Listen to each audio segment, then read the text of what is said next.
ছি ছি ছি ছি ছি ছি, মহারানী তুমি একই কাজ করলে। ছি, লজ্জায় মুখ দেখাতে পারি না আমি। আর কি করে আমি বাঁচবো বলো?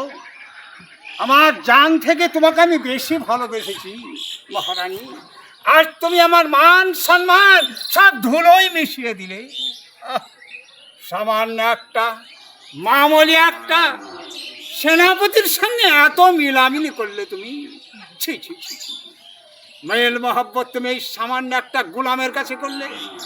আমি এত বড় একটা বাদশা, আমার মান সম্মান তুমি কিছু রাখলে না।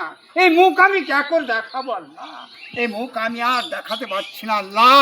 তুমি আমাকে তুলিয়ে নাও আল্লাহ, আমি আর বাঁচতে পারছি না। সেনাপতি,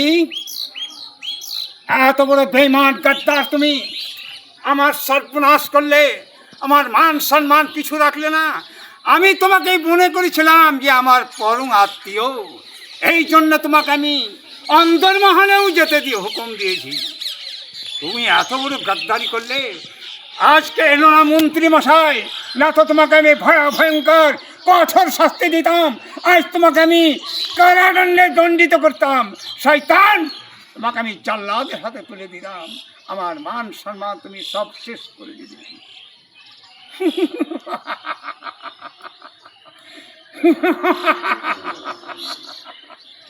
কাল বিচার হবে আমার। হারাম খাবে ইমান গাদ্দার, তোমার শেষ নিদ্রার আশার সমাধি করে দেবো আমি আজকার এই রাতে।